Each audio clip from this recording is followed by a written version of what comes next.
Assalamualaikum warahmatullahi wabarakatuh. Minal aizin wal faizin, kawan Hendra Dut. Jumpa lagi di channel yang sederhana ini. Persiapan sholat Idul Fitri, masih menunggu babeh, nungguin babeku. Oke, kita menunggu babeh untuk ke masjid sholat Idul Fitri.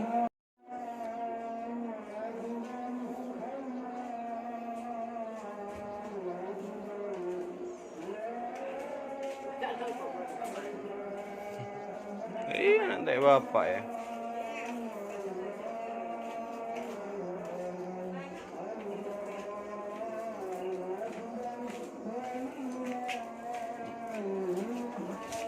Bisa. Yang lebar. Oh. Nggak yang biasa aja tuh. Hah? Yang biasa aja tuh.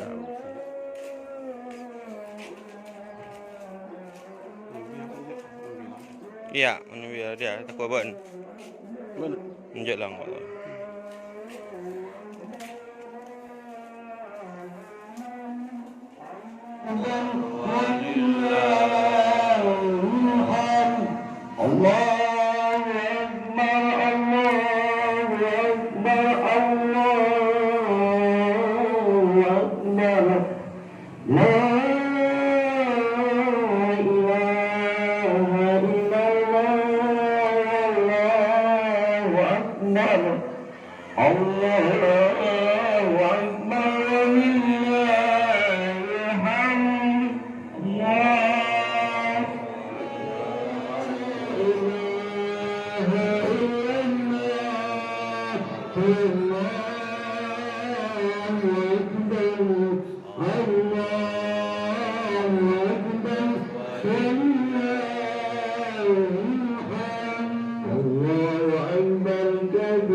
dengan penuh rasa iman dan sungguh-sungguh, ghufira lahu ma taqaddama min dzambi, maka Allah akan mengampuni dosa-dosanya 1 tahun yang telah lampau. Dalam redaksi ayat yang lain, Rasulullah juga bersabda, "Man qama Ramadhana imanan wa ihtisaban, ghufira lahu ma taqaddama min dzambi." Barang siapa yang menghidupkan malam-malam bulan Ramadan dengan penuh keimanan dan bersungguh-sungguh, maka Allah akan mengampuni dosa-dosanya yang telah lalu. Hadirin yang dirahmati Allah,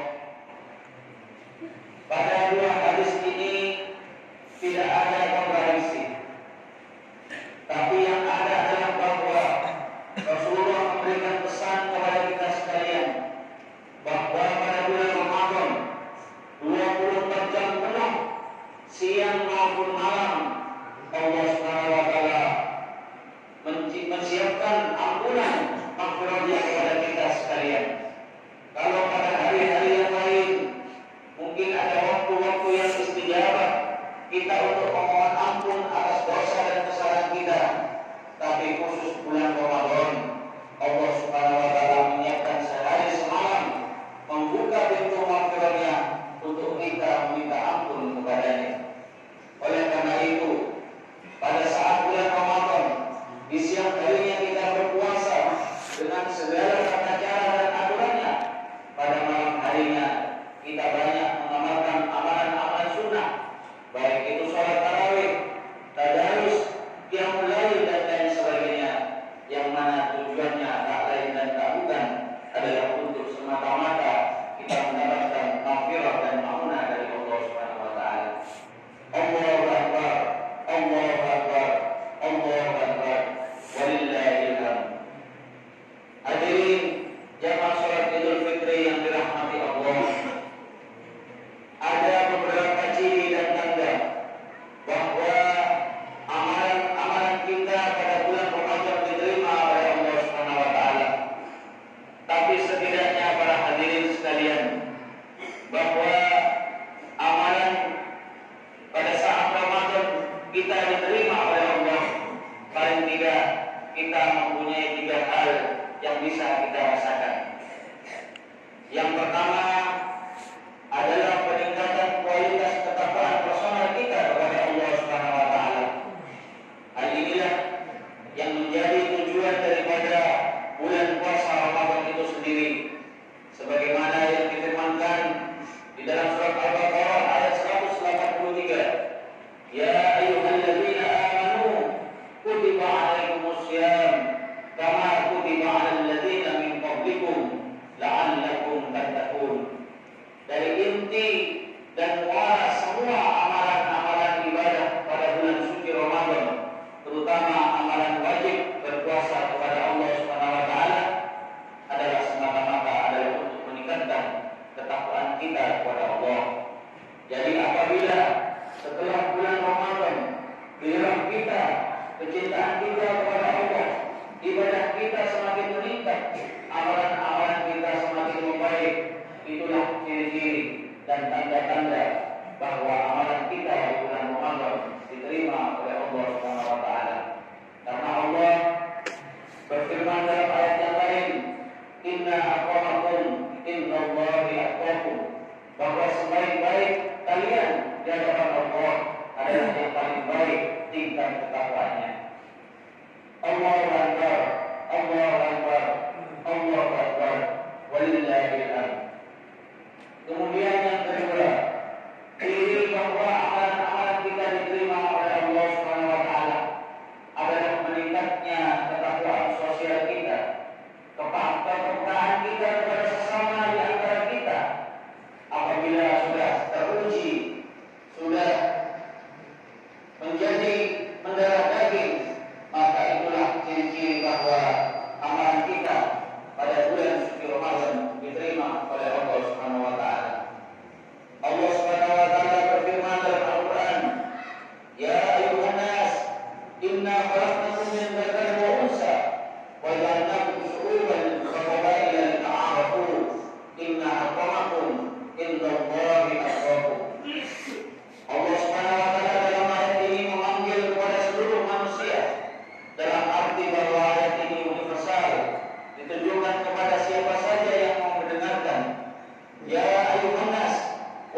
berbangsa-bangsa memenuhi permukaan bumi. Tujuannya kita untuk saling berinteraksi antara satu dengan yang lain atas dasar kemanusiaan. Ini menunjukkan para hadirin sekalian bahwa Islam tidak semata-mata memerintahkan kita meningkatkan hubungan kepada Allah Subhanahu wa taala, akan tetapi juga memperbaiki hubungan kita sebagai sesama manusia. Karena pada hakikatnya kita diciptakan adalah untuk menjadi khalifah Allah di muka bumi. Sebagaimana yang Allah ceritakan dalam Al-Quran, bahwa tatkala Allah berfirman kepada malaikat, "Inni ja'ilun fil ardi khalifah," bahwa aku akan menjadikan manusia di muka bumi sebagai khalifah. Akan tetapi para malaikat meragukan kemampuan kita dengan melaksanakan protes. Qalu ataj'alu fiha ma yufsidu fiha wa yasfiku dima wa nahnu nusabbihu bihamdika wa nuqaddisu lak. Para malaikat memprotes kehadiran kita sebagai khalifah di muka bumi dengan kata-katanya, apakah engkau akan menciptakan manusia sebagai khalifah yang hanya akan merusak di muka bumi dan menumpahkan darah? Kemudian Allah membela kita, qalu inni a'lamu ma la ta'lamun, sesungguhnya aku lebih tahu daripada engkau wahai para malaikat. Artinya apa para jemaah sekalian? Bahwa di antara sisi-sisi keburukan yang dikhawatirkan oleh para malaikat, banyak sisi-sisi kebaikan, potensi-potensi kebaikan yang ada pada diri kita yang perlu kita gali dan perlu kita angkat lagi supaya menjadi maslahat dan manfaat di muka bumi. Baik kita hubungan kepada Allah Subhanahu wa taala maupun hubungan baik kita dengan sesama makhluk Allah, bukan hanya manusia, melainkan juga dengan hewan, tumbuhan dan makhluk-makhluk yang lain. Allahu Akbar, Allahu Akbar, Allahu Akbar, walillahil hamd. Hadirin jamaah salat yang dimuliakan Allah, ciri yang ketiga adalah bahwa kita akan memperbanyak syukur kepada Allah Subhanahu wa taala atas segala karunia dan kenikmatan yang telah Allah berikan kepada kita. Bahwa ibadah pada bulan suci Ramadan adalah senantiasa menjadi sarana dan prasarana Allah kepada kita sekalian, supaya kita bisa meningkatkan amal ibadah kita, bukan hanya meningkatkan kualitas akan tetapi kualitas. Kemudian Allah Subhanahu wa taala menjanjikan pahala yang berlipat ganda kepada kita sekalian. Bahkan ada satu pahala, ada satu momentum yang apabila kita kerjakan dan bertepatan dengan momentum itu, maka pahala kita akan seakan-akan dihitung 1000 bulan, yakni dengan hadirnya malam Lailatul Qadar. Sebagaimana yang Allah Subhanahu wa taala firmankan, "Inna anzalna fi Lailatul Qadar wa ma adraka ma Lailatul Qadar, Lailatul Qadri khairun min alfi syahr. Tanazzalul malaikatu war ruhu fiha bi rabbihim min kulli amr. Salamun hiya hatta matla'il fajr." Bahwa Allah Subhanahu wa taala telah menurunkan suatu malam di bulan Ramadan yang dinamakan malam Lailatul Qadar. Lailatul Qadar itu keutamaannya lebih utama daripada 1000 bulan, yang apabila kita konversi menjadi tahun akan lebih dari 83 tahun lamanya. Apabila kita bandingkan dengan umur kita, umur rata-rata umur Nabi Muhammad SAW baina sab'in wa sittin, antara 60 dan 70 tahun, maka tidak memungkinkan bagi kita hanya dengan sekelumit umur kita akan membeli surganya Allah Subhanahu wa taala. Sebagaimana yang Rasulullah ceritakan kepada sahabat, bahwa ada dari umat-umat terdahulu yang selama 83 tahun usianya dia pergunakan untuk jihad fisabilillah tanpa henti, senantiasa beribadah kepada Allah Subhanahu wa taala tanpa henti, sampai itu menjadikan para sahabat-sahabat ini karena usia kita tidak mampu menjangkaunya. Bayangkan saja para hadirin, usia kita rata-rata antara 60-70 tahun, kemudian dari 60-70 tahun masih dikurangi waktu istirahat tidur kita, masih dikurangi waktu-waktu kita untuk urusan dunia, kemudian hanya sisa yang sedikit yang kita kita pergunakan untuk mendekat dan beribadah kepada Allah Subhanahu wa taala. Dari waktu yang sedikit tidaklah mungkin bagi kita untuk membeli surganya Allah Subhanahu wa taala yang sangat abadi dan abadi telah hingga akhir zaman sesuai yang telah ditentukan oleh Allah Subhanahu wa taala. Oleh karena itu para hadirin sekalian, atas rahmat Allah Subhanahu wa taala, Allah menjadikan fasilitas bagi kita sekalian dengan adanya malam Lailatul Qadar sebagaimana yang telah disebutkan dalam ayat tadi, bahwa keutamaan ibadah pada malam itu lebih utama daripada 1000 bulan atau 83 tahun utamanya. Inilah para hadirin kurikulum Ramadan yang telah kita lalui bersama.